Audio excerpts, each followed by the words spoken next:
Welcome to Happily Ever After is just the beginning. Keeping your relationship not just together, but happy, and we mean truly happy, is part art and part science. You've come to the right place. Here's your host, Leslie Dories.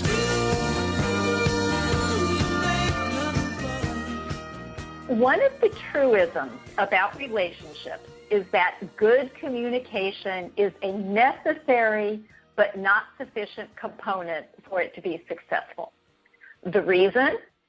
It really does matter what level you're communicating at. And most of a couple's communication exists at the surface level. It's the simple day-to-day interactions that last from a few seconds to a few minutes.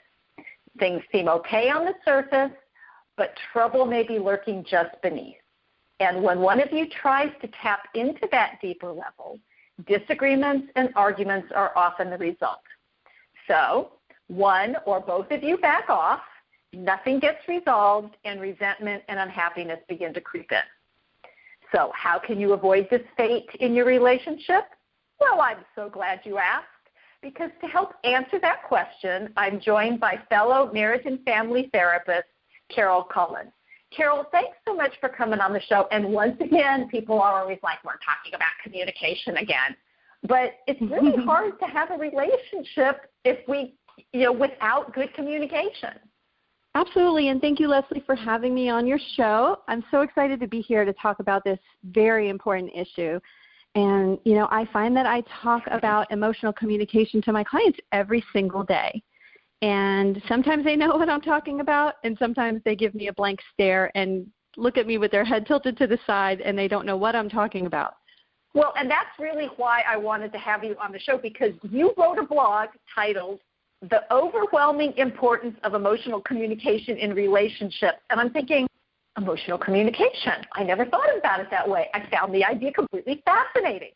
So let's start at the very beginning. I sound like Maria in The Sound of Music. Can you define what emotional communication is? Absolutely. And, when I'm working with clients and they share their feelings, they feel like that's good communication. They're like, I am communicating my feelings because I'm being honest about what's going on with me right now. Oh, yeah. And they are. They're sharing their feelings. Like, I'm really angry with you. You're being such a jerk, and I'm really frustrated with you. And they're like, I am expressing my feelings. And they are. It is honest.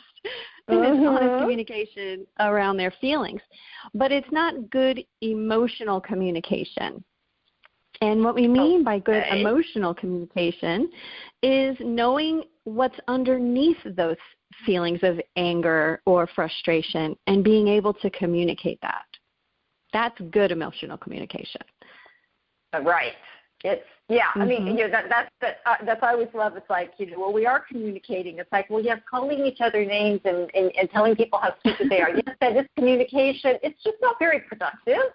And it's filled with lots of emotion, but, and so, I've always talked about, when I talk to my clients, I talk about the issue level of conversation where you're actually talking about, and I call it the issue swamp because nobody wants to go there. It's all those.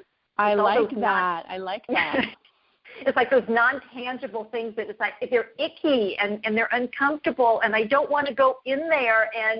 But that's where all the information is. That's what's underneath. I had he's been a guest on the show before. A gentleman, Matt Fry, who writes a blog, and he was writing letters to shitty husbands, number 1, 15, number 24. He was going through all this, and he was saying the reason why he got divorced was because he left dishes in the sink. And I'm going, Matt, that is not the reason why you got divorced.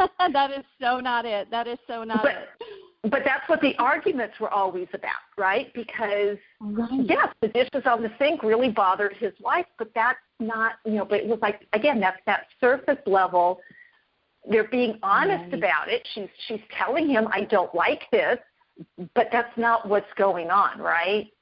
Right. So for example, Yeah, so for example, she's saying, I'm really upset that you're leaving the dishes in the sink and you never help me with the kids and you're always working late and I'm just fed up, right?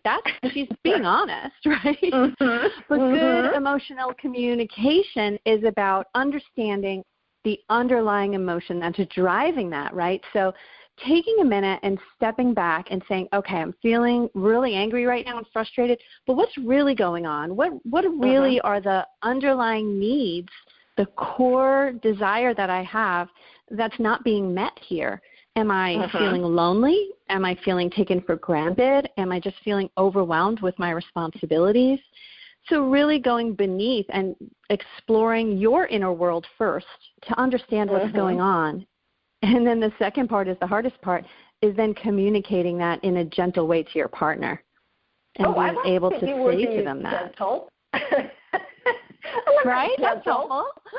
Yeah, so first is exploring your inner world and your own emotions to understand what's going on with you. But then the key is, can you communicate that in a gentle way to your partner? For example, you're always working late. And no, that's the harsh way, right? Like, you're always working late, you never take time to help me, right? That's the harsh way. The gentle way is, I've been feeling pretty lonely lately and overwhelmed with the kids. And, I really need for us to spend some time together and maybe for us to take turns taking care of the children in the evening. Because now you're sharing, like, I feel lonely, I feel overwhelmed. You're sharing the underlying emotions. And when you communicate this way, like, you disarm your partner a little bit, right? Because now they're like, well, whoa, wait a minute. What do I do with that? Well, yeah, I mean, it's like you're describing that. It's like, I feel lonely and I miss our being together. Now, who's going to get upset with somebody saying, I miss you? I mean, that's right. It's easy to become defensive when you feel criticized, when you feel like you're being blamed or called, selfish or, not very thoughtful. It's easy to get defensive and you don't hear the underlying need. But when someone comes at you in a disarming way and says, I'm just feeling lonely and I'm really feeling hurt and taken advantage of and just not respected here and overwhelmed. It's hard to get angry with that person. You really want to hear it. I mean, you want to meet that need when it's someone you care about. You want to be there for them. So communicating that way is better emotional communication. That's what it's about, is going to those deeper feelings.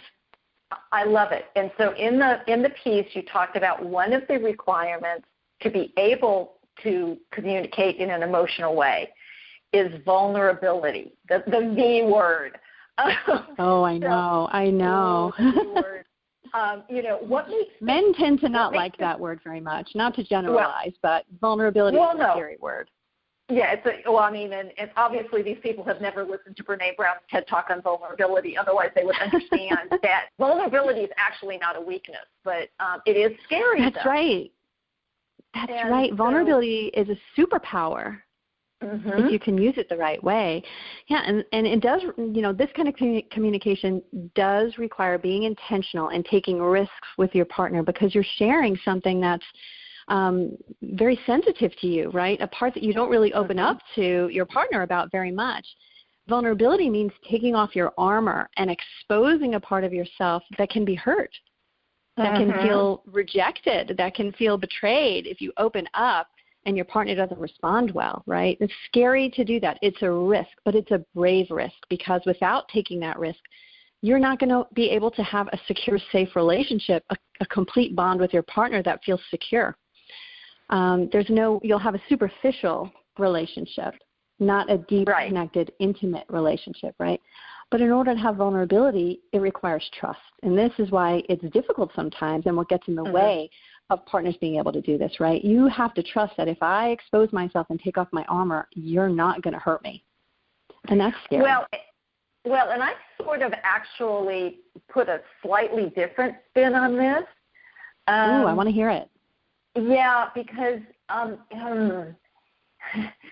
the thing is that I have to be okay with being hurt. And it's a risk. Which is really tough because, it's the question I always talk about is the hurt intentional, right? because sometimes, I mean, I remember years ago, I've told this story before, where my son was applying to colleges, and something that he had done had made me kind of sit up and go, okay, I need to be more involved in this than I had been. And so I was asking him about the due dates and stuff, and he looked at me and he goes, Mom, when did you get to be such a nag? And my husband heard it and laughed, right? And right. So later on that day, I went to my husband and I said, remember that we were out to dinner. I said, remember that conversation between me and Drew this morning? He goes, yeah. And I said, and we called me a nag. And he goes, yeah. And I said, and you laughed. And he said, yeah. I said, well, that really hurt my feelings. And he goes, oh, I'm so sorry, because I knew at the time he did not mean to hurt my feelings, but I was hurt. Right. Right?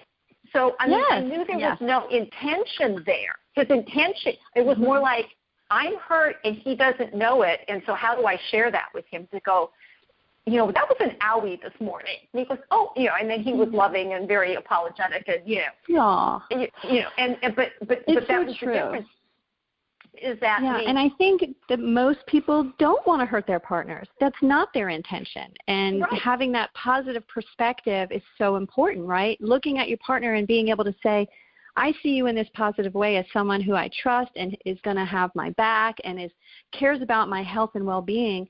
But sometimes, unintentionally, I may get hurt by your actions. But seeing them in that positive light is so important to building trust. Well, and the flip side is that I want to be given that same benefit of the doubt. I want to be given that because I am going to hurt him.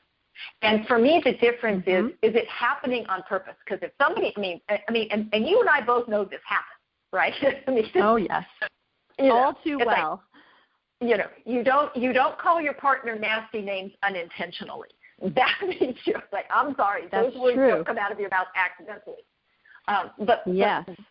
But we are going to get hurt. I mean, that's one of the things I remember working with a couple many years ago, and I asked her, I said, what is the one thing you want?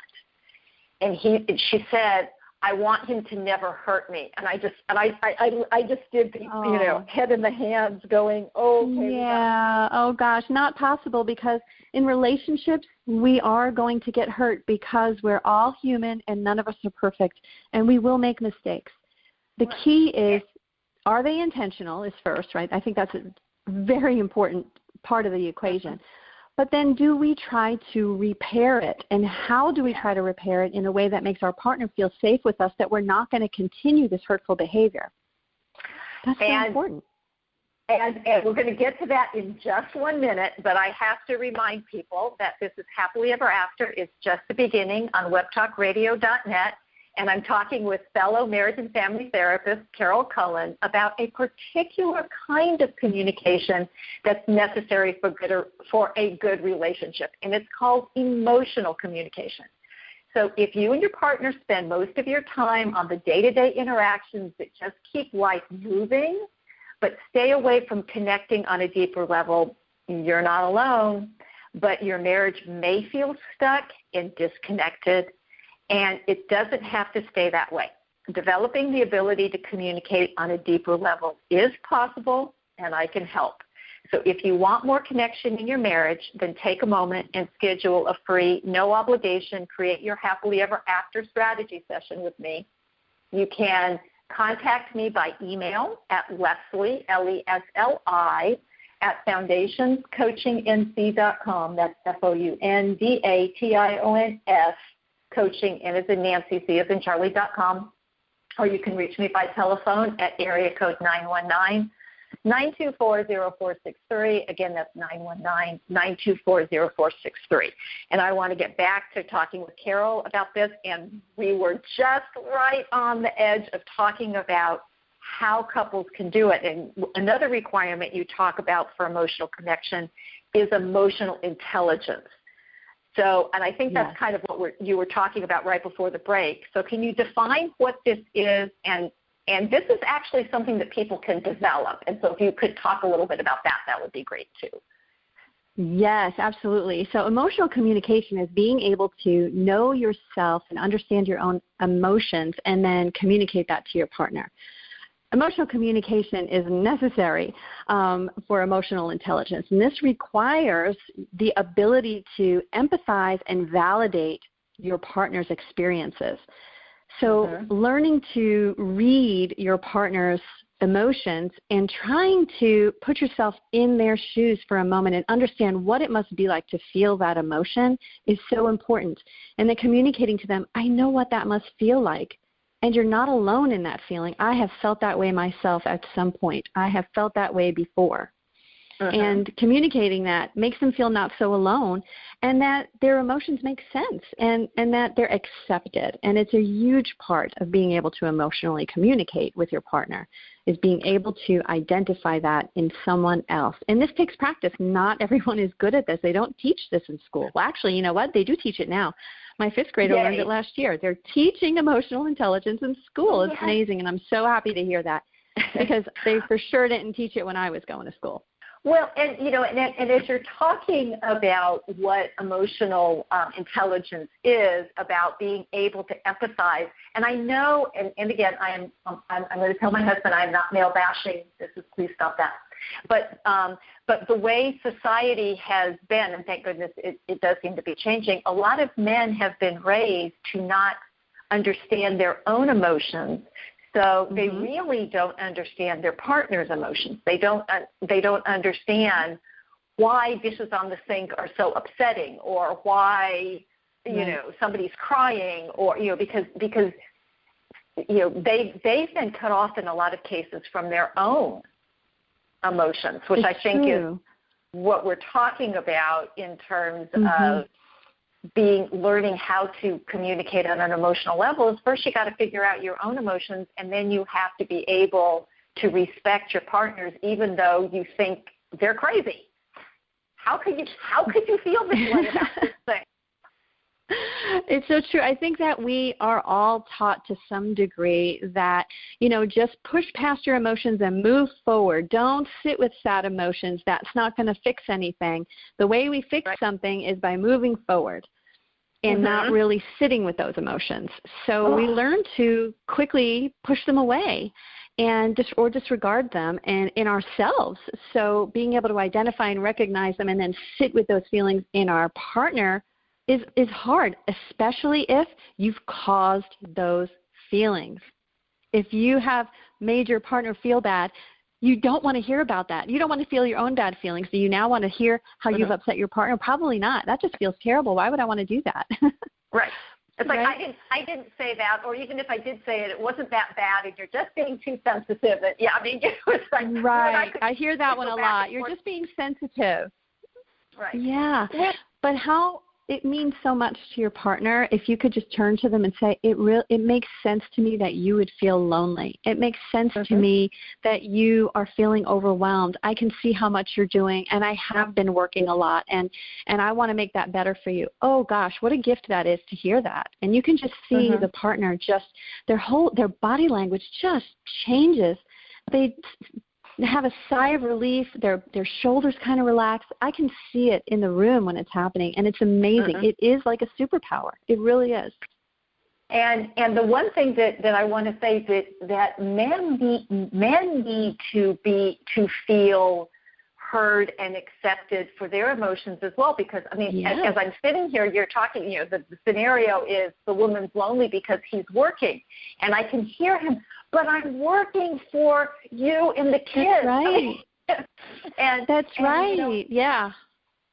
And so it's important for both sides to be able to kind of step outside their own feelings to be able to see it from the other person's perspective. It's not that absolutely. It's just learning for her to reciprocate. Right. It's not that my feelings are right and yours are wrong. Both of our feelings are right, and how do we let them out? When I try to tell my clients, if you're going to live in a space of who's right and who's wrong, or try to convince your partner to agree with your perspective, we've already, went down the wrong path for this, for this conversation. It's about, there's two perspectives.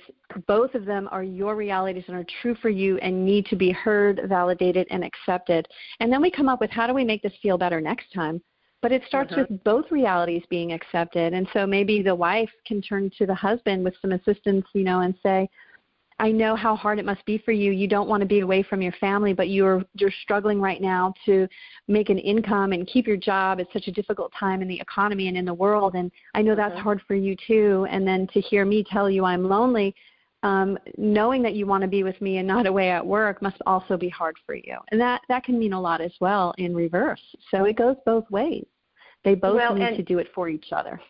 Well, and that's, and that's the hard part, because I think it's hard enough for us to do it ourselves, to go, okay, let me go jump into my issue swamp and figure out why I got so upset by this thing, and then come and present it in a non-attacking way, and I do think that it can be very difficult when people, when couples don't necessarily have an experience. So just as a for instance, my in-laws were married almost 50 years. I mean, and they would have been married longer, except my father-in-law died.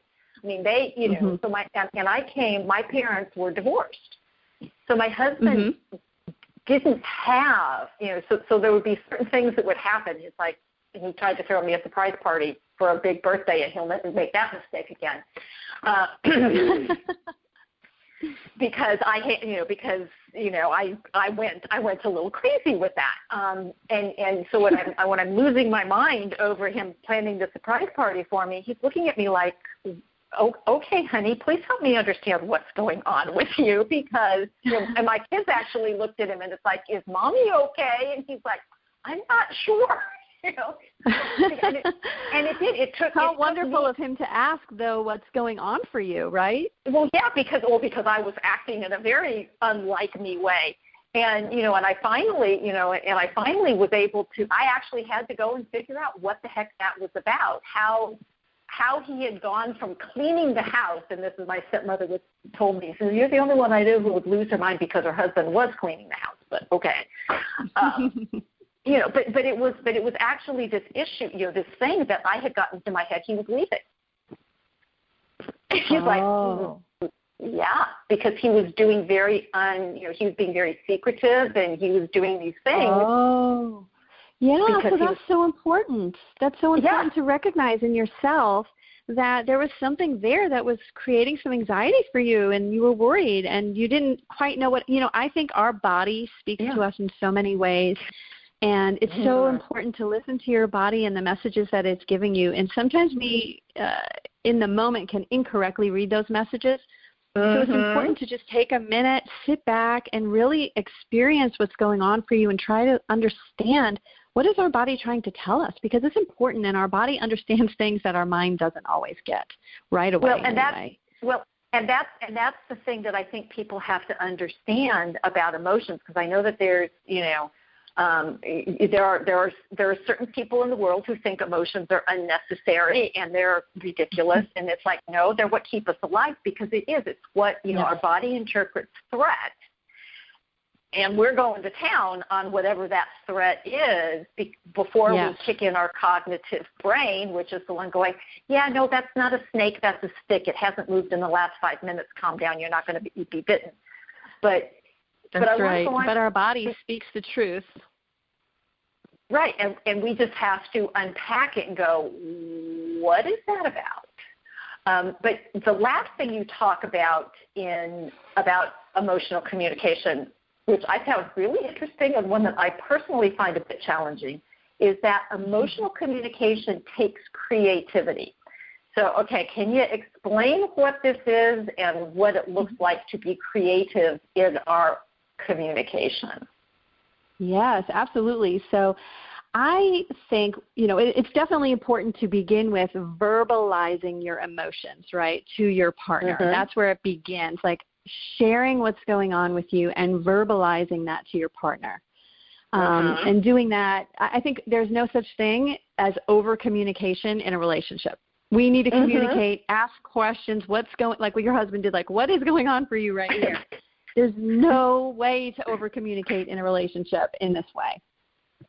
But we can also communicate non-verbally and through our gestures and expressions to let our partner know we see you, we hear you, we know what's important to you, and let them know that they are their thoughts, feelings, beliefs are important to you. And there are different ways to do that. And some simple ways are if you know your partner likes flowers and you know they're having a hard day, you can bring flowers home. If you know that it's important to them to have family dinners together, make sure that you aren't running late and you're home for dinner. That's important. Be there for them. Leave special messages around the house because you know that throughout the day they may be having a rough day and they need a little pick-me-up during the day. These are ways that you're communicating to your partner emotionally, but not verbally.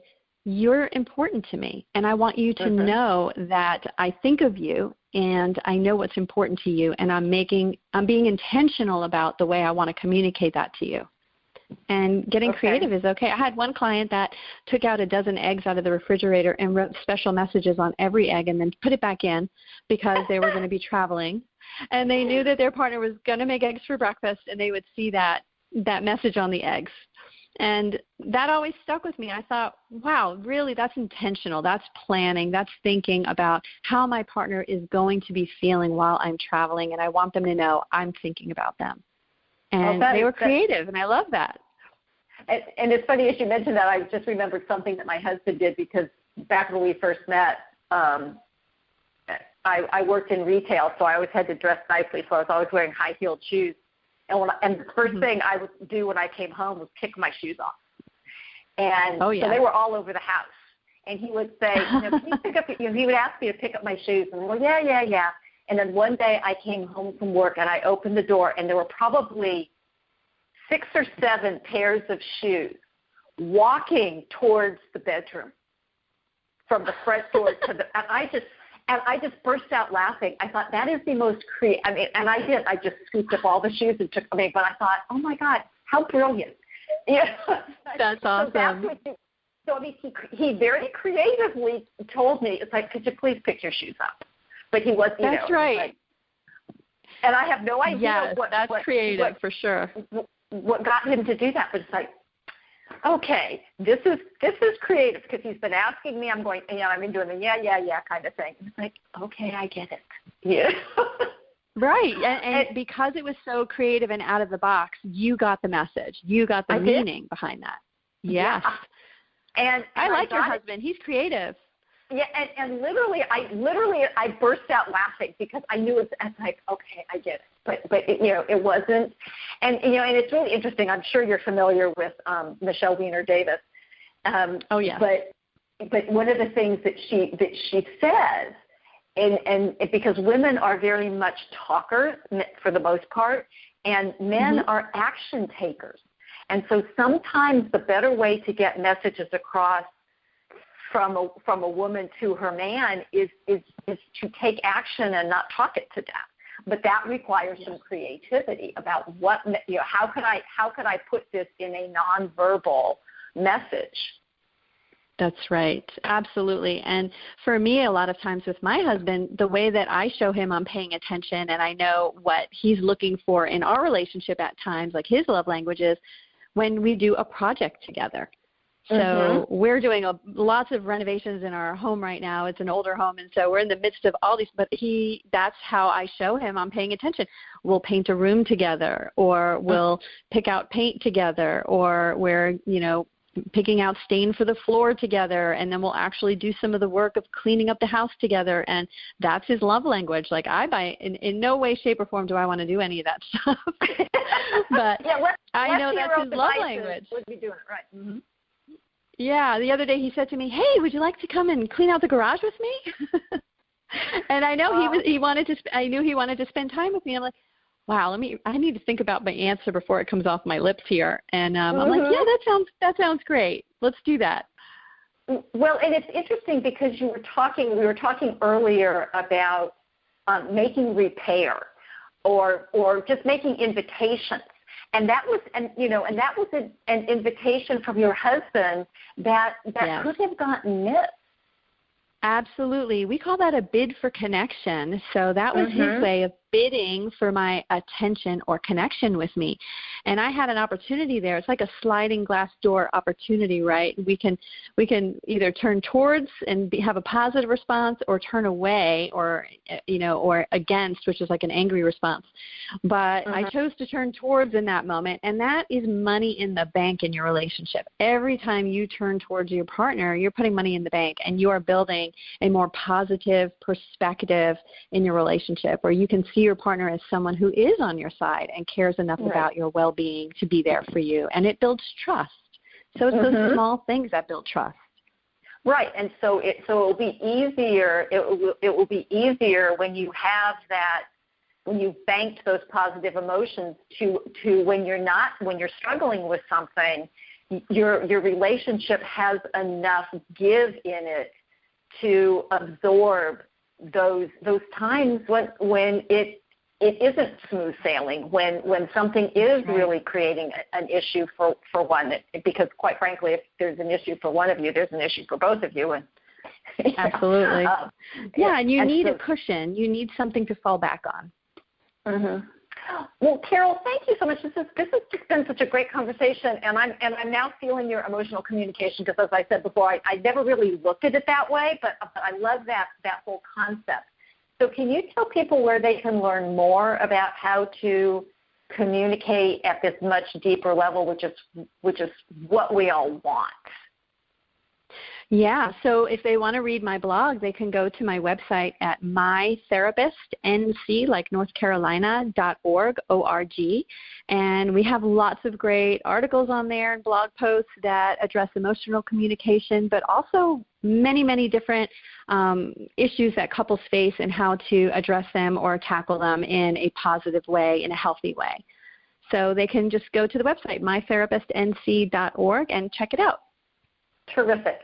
Because most of us think that all communication requires is to open your mouth and let words come out.